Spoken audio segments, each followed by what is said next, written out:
We provide you the platform to turn your dreams into reality. Give wings to your aspirations with KR Mangalam University.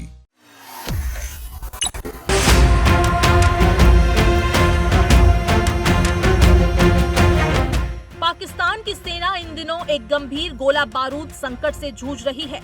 समाचार agency ANI की report के मुताबिक सेना के पास सिर्फ 96 घंटे तक युद्ध लड़ने के लिए जरूरी गोला बारूद बचा है। इसका मतलब है कि अगर कोई उच्च तीव्रता वाला युद्ध शुरू हो जाए तो पाकिस्तान की सेना ज्यादा देर तक टिक नहीं पाएगी। इस संकट की एक बड़ी वजह पाकिस्तान द्वारा हाल ही में यूक्रेन को भेजा गया हथियारों का जखीरा है।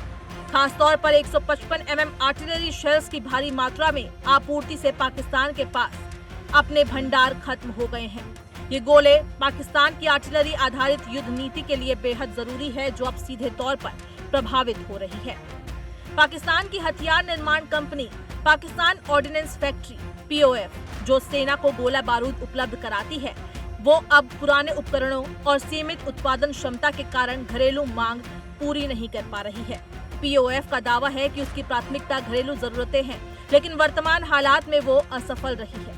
ANI की रिपोर्ट के अनुसार 2 मई को हुई कोर कमांडर्स की विशेष बैठक में इस गंभीर स्थिति पर चर्चा हुई। सेना के वरिष्ठ अधिकारी इस हालात को लेकर बेहद चिंतित हैं और कई हद तक असहज महसूस कर रहे हैं। पूर्व सेना प्रमुख जनरल कमर जावेद बाजवा पहले ही पाकिस्तान की सीमित युद्ध क्षमता को लेकर चेतावनी दे चुके थे। उन्होंने आर्थिक और लॉजिस्टिक समस्याओं को प्रमुख वजह बताया था।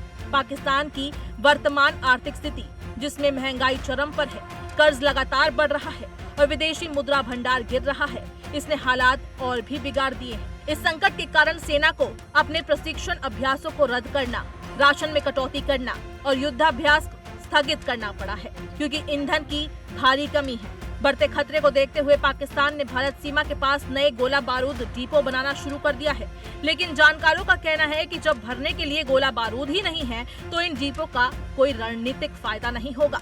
एक रक्षा विशेषज्ञ ने ANI को बताया, पाकिस्तान ने अपने गोले दूसरे देश के युद्ध में भेज दिए और खुद खाली हाथ रह गया।